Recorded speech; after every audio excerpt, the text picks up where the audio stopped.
বাবে গীতটি যি গীতৰ জৰিয়তে মানৱতাৰ বাৰ্তা দিছে, যি গীতটিক মানৱীয় প্ৰমূল্যৰ চেতনাৰ বাৰ্তা হিচাপে অসমীয়া মানুহে বুকুত ৰোপণ কৰিছে, সেই গীতটি চৰকাৰে উদ্যোগ ল'ব লাগে যাতে অসমৰ শিক্ষানুষ্ঠানসমূহৰ পুৱাৰ প্ৰাৰ্থনাত সেই গীতটিক সন্নিৱিষ্ট কৰিব পৰা যায়। এই গীতটিৰ এটি পটভূমি আছে।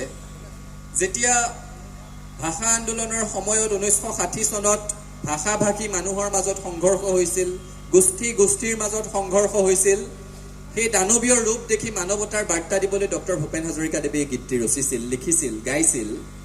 তাৰ পৰৱৰ্তী সময়তো মই কৈছোঁ তেখেতৰ গীতসমূহ অধ্যয়ন কৰিলে, গোৱাৰ কথাটো দূৰৰে কথা, অধ্যয়ন কৰিলে অসমৰ ইতিহাস গম পোৱা যায়। 60 চনত মানুহে মানুহৰ বাবে, 62ত চীনৰ আক্ৰমণৰ সময়ত আগ্ৰাসী ৰূপ দেখি লিখিছিলে কত জোৱানৰ মৃত্যু হ'ল। 72ৰ মাধ্যম আন্দোলনৰ সময় আহিছে, মঙলদৈ কিশোৰ বাচা ধন্তী মোজাম্মিলৰ কথা কৈছে, মাধ্যম আন্দোলনটোক প্ৰতিফলিত কৰি গ'ল। পলাশনিৰ ৰঙাপলা অনিল বৰাৰ কথা কৈ মাধ্যম আন্দোলনটোক প্ৰতিফলিত কৰি গ'ল। অসমৰ পৰা মেঘালয় বিচ্ছিন্ন হৈ আঁতৰি গৈছে, সেইখিনি সময়তো দুখত গীত লিখিছে।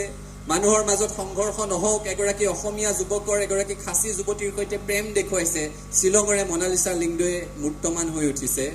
তাৰপিছত অসম আন্দোলনৰ সময়ত একাধিক গীত ৰচিছে। শ্বহীদ প্ৰণামো তোমাক, জুয়ে পুৰা তিৰাশী, অবৈধ নিৰ্বাচনৰ পাছৰ পৰ্যায়টোক বুজাবৰ কাৰণে মানুহৰ দুখ, সেইখিনি সময়ৰ মানুহৰ ক্ষোভ, মানুহৰ অৱস্থা, মানুহৰ পীড়া প্ৰতিফলিত কৰিবলৈ গীত লিখিছে।